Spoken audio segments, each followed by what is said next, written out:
Hello, everybody. I'm back. Not that you missed me, but you can at least pretend that you missed me. Like, come on. Be nicer. Today we're just gonna hang out. I'm gonna give a little update about what I've been up to since I've been gone so long. So maybe grab your sketchbook and take this as your chance to get some drawing in, because I know it is so hard to find time sometimes. Speaking of sketchbooks, lately I've been trying to get into a new habit of sketching every morning. This is a habit I've been wanting to create for a very long time now. My sketchbook has been extremely neglected. Like, it is so sad. So I want to get into a better habit that will help me fill it and improve my skills. I want to clarify that this is not me trying to tell you gotta draw every day because that's the only way you're gonna improve. That's not 100% true. I just think for myself that I would like to draw every day because I like having a full sketchbook and it makes me feel maybe I'm doing something productive, even though it's not necessarily the most productive, but I don't know. I feel like drawing and working on your skills can be considered productive, right? But anyways, the main reason I started this habit was to generate new ideas and, like I said, fill an old sketchbook. I also want to feel more free and creative with my art again, making things that are just for me. Lately, I've been working on a lot of projects for other people, and I've just lost some of that creative passion. There's very few times that I sit down and I go to draw and I'm like, oh, I just want to draw this because I've been thinking about it. Typically, I'm like, oh, okay, I'm going to draw this and I can use it for this project or that project or this person. Or I've just been working on stuff that isn't even drawing, which you'll see more of in this video. Right now, it takes a lot of effort for me to sketch, when I don't necessarily feel like it, but for me, I know I just need to get past actually starting, and then I will remember that sketching is something I really enjoyed. I used to love to sketch. I brought my sketchbook everywhere, and now there's times where I just kind of like, do I bring my sketchbook? Do I bother? And then I have to bring all my pencils and my colors or whatever, and it just seems like more work than it's worth. But I want to get back into loving my sketchbook and looking forward to bringing it with me everywhere. There's been a lot of art mediums or areas of art that I've just dropped since I've started to take my art more seriously. I don't really branch out as much as I used to. I've definitely started to now, and one thing that I've actually gotten back into surprisingly easily was polymer clay. If you don't know what that is, it's just a clay that you bake in the oven to make it hard instead of air drying, and it's really durable. A lot of people use it to make jewelry and other little sculptures and things like that. Okay, everybody, this is a little bit embarrassing, but it just happens when you get in the middle of a project, and I'm sure I'm not alone on this, but my desk is kind of a wreck. I think I need to tackle this. It's kind of a disaster. We're just not gonna look at that. So I think I'm gonna do that, and then I will be able to show you some of the actual clay projects I've been working on. Okay, let's do that then. It has been years since the last time I took polymer clay with any sort of seriousness. I used to sculpt a lot. I actually really enjoy making 3D art, but there just came a point where your hands can't take it anymore, or you have to move on to things that are a little less time consuming and expensive. Let me tell you, oh my goodness. Polymer clay is such an expensive hobby, especially if you're not able to sell the little things that you're making. If you get really into it and end up just buying all the colors that you can find. Anyways, that's a rant for another day. So I started doing polymer clay again when I got a commission from somebody who used to know that I made little sculptures. I haven't done it for a while, but when I was younger, I used to make these clay dragons. But anyway, so they wanted me to make some sculptures for them.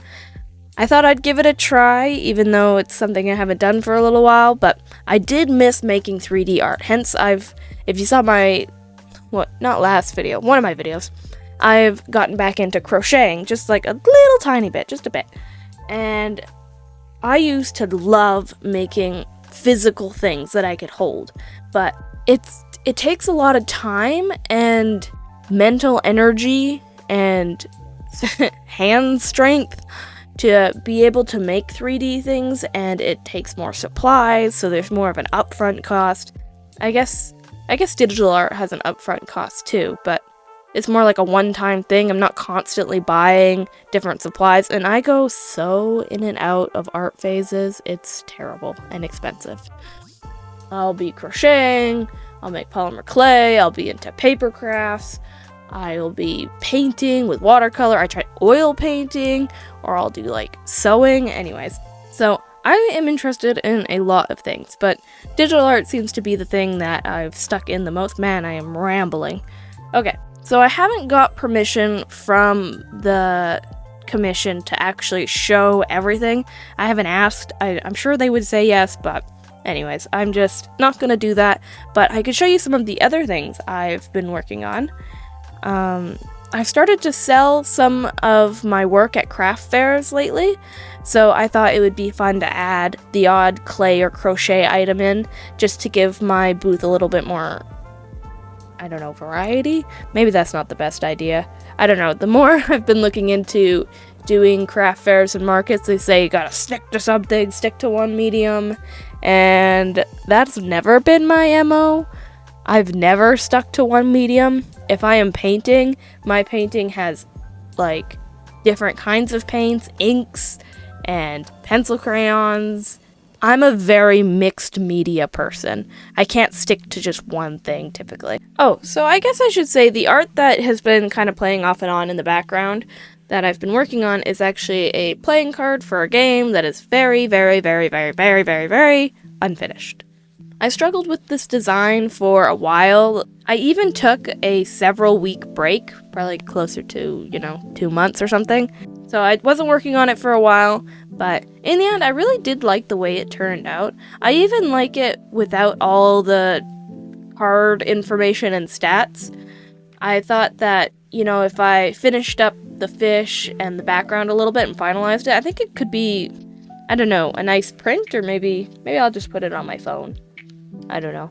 But either way, I think even without all the playing card information, that it's a nice piece by itself. So, aside from making the playing card, I've also been playing with the idea of making bookmarks. Okay, I know bookmarks don't really sell at markets or anywhere else. Maybe I'm just ignorant and that's not true, but I'm pretty sure that the market for bookmarks is really, really small. And bookmarks are somewhat easy to make, so I'm sure there's lots of them out there. But I love bookmarks. I think they are so cute. I used to love matching my bookmarks to the color palette of the book I was reading. So one thing I used to do, oh boy, I'm gonna make a confession.